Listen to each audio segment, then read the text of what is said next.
Okay, so we're looking at our three line projects that you need for project 1.1. If we click among these tabs among the top of Illustrator here, here's our vectorized project. This was 6 periods example. Here's our retro line project. I believe this was also 6 periods example. And then here's the mountain logo. It's a work in progress, obviously, but you have your 3 different file types or 3 different files artboards set up as you've been working on these mini projects for project 1.1. To combine them all together, to export them, upload it for Canvas, you're gonna go up here to File, and then click on New. Is the very first option. You can also hold Control and press N.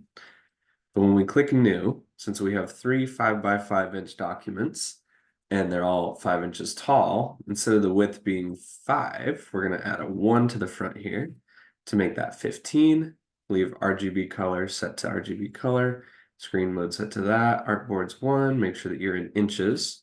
Sure, my does not work. Okay, that's fine. Make sure that you're in inches here, and then click on Create.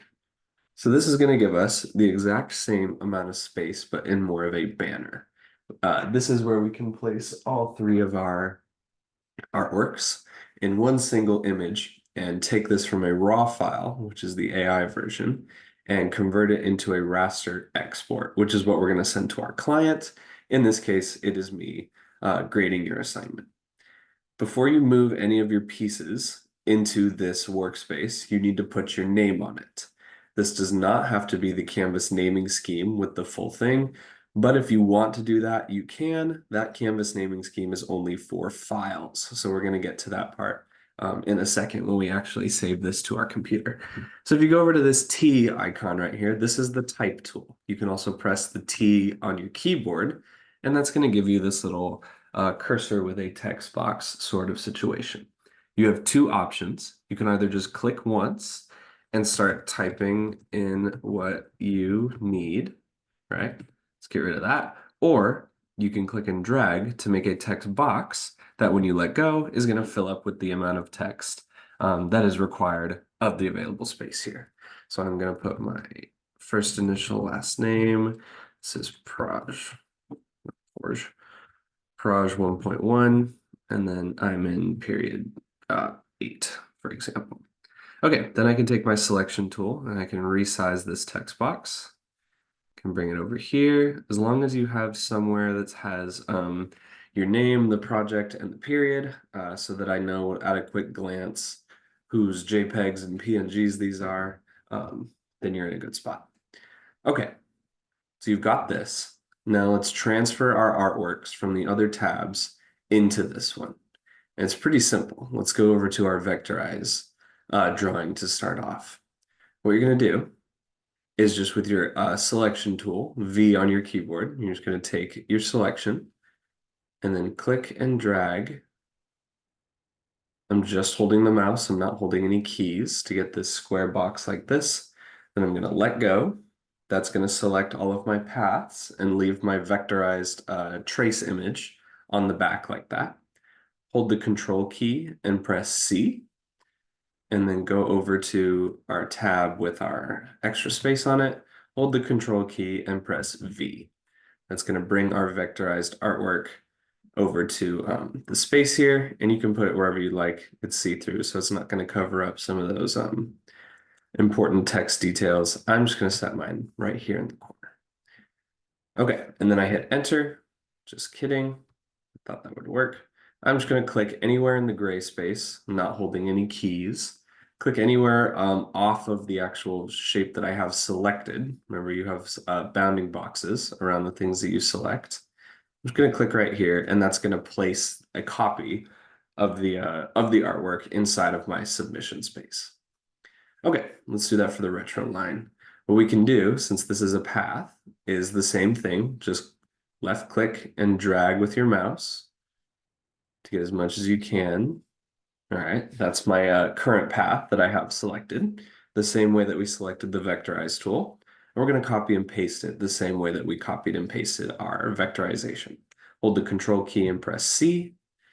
click over to this Untitled 2 tab, just click in the white space one time for good measure, and then Control V.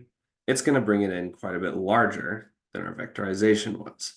So anything that extends past this white artboard does not get deleted in a sense, but when you export this image, you take it from raw dough and bake it into the cake that you're going to submit to the assignment.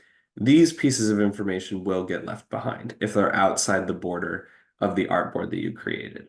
So we're going to resize this retro line by holding the Shift key and grabbing on the corner up here and reducing that down. It's going to overlap itself just a tiny bit. That's okay. Don't stress. I'm going to place this retro line somewhere in the white space. I still have a tiny bit of overlap, but for example's sake, let's imagine that holding Alt and scrolling to zoom in and spacebar to click and drag with the hand tool.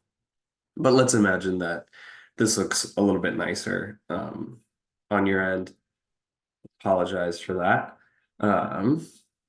We'll just press forward. We're going to repeat this same process with the mountain logo. Once you complete these, this mountain logo tutorial on YouTube, it's the one linked in Canvas. You're going to take that, highlight it all by left clicking and dragging. Actually, hold on. Okay, sorry about that. Now we're going to Control C whatever progress we have on the mountain logo. Do the same thing. We're going to go over to our Untitled 2 workspace here with our name on it and Control V to paste. Oops, didn't work. Let's try that again. Highlight by clicking and dragging over our mountain logo progress. Hold Control and press C. Go back to Untitled 2, click in the white space, hold Control and press V. There we go. Let's imagine our mountain logo. It's a little bit larger. See what happens when you don't hold Shift? It totally messes with the proportions of your artwork. So I'm going to hold Shift to maintain that nice looking nice looking evenness on my logo. Now, whenever you hold Shift to resize, you have to let go of the mouse first and then the Shift key in order to make sure that the logo actually scales the correct way. Okay, so my artboard has my 3 different little line projects all contained within it. What we do now is we save this to our OneDrive and then we export it. By saving it first, it gives it the Canvas naming scheme that you're going to be graded on, and just makes it a lot easier on the exporting end. So we're going to go up here to File, and then we're going to Save As again. We're going to ignore this. Remember, we want to always save on your computer. In fact, you could check this Don't Show Again box if you want to. I am going to, because we're always going to be saving it on our computer to our OneDrive folder, not the Creative Cloud folder, the OneDrive folder. Save on your computer. And then we're going to go to, you can see right now that this is in my 2023 OneDrive folder. But if I go to semester 2 and then 6th period graphic design, there's my other 2 raw files. This is where you can start applying the Canvas naming scheme because we're getting closer to exporting. We're getting closer to sending this to the client. So that Canvas naming scheme is going to be your first initial and your last name, followed by your class period number. You can shorten it with the word P, or the letter P, I mean, or you could write out the word period. Separated by an underscore or a hyphen. I like using underscores personally. Both work as long as they're not spaces. And then we're going to go project name, which is PROJ1.1. And then the version number, it says version 1 of project 1.1. A lot of ones in this statement because it is our first project. But then you want to save that as an Adobe Illustrator document. Leave this unchecked. I'm using dark mode, so just leave all of these unchecked for now. And then just click Save. Okay, our asterisk, after we get this pop-up right here, notice it says Untitled 2. When you click OK on this Illustrator Options pop-up, this is going to convert it to the name that we submitted. It's going to save, and then that asterisk is going to disappear. You know you've saved it correctly once that asterisk disappears. Moving on to the final step of exporting, you go up to File, and then you go to Export. And for our purposes, we are going to export for screens. We're going to do this very top option right here. Okay, this presents us with the export for screens pop-up box because it considers all of our artboards. You can see in the preview, it's cutting off at that artboard edge, like I mentioned. We'll get more into this export for screens thing later on. But what you want to do is double click on these words artboard1 right here, and that will allow you to rename the file. So we're going to do the same thing. B Blakeney period 8 PROJ1.1 V1.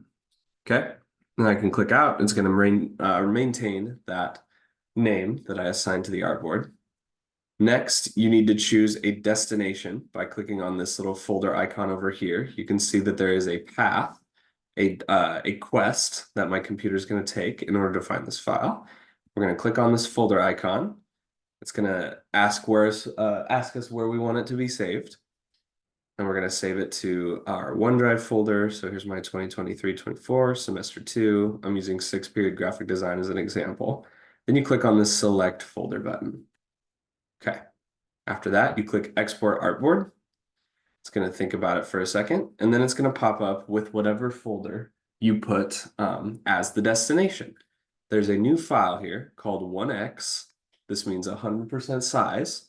If we double click on that 1x box, you can see there is our file. You might be noticing, oh, it's getting a little funky, but you might notice once it loads that the back has become see-through. That is normal. Artboards tend to create what's called transparency. It's going to allow some see-throughness for easy printing, for easy logo application, for easy whatever use case that you serve. This is okay. You can also tell that because we used those white rectangles in the brush creation, that those are retained. But all of that white space, all of that window, for example, is actually see-through. It's actually transparent because this is a PNG. There's ways to turn this off, but it's okay if yours looks like this for now. So this is the file inside of the 1x folder that you're going to upload to Canvas because it has the Canvas naming scheme. It's got all that relevant information for me right off the bat.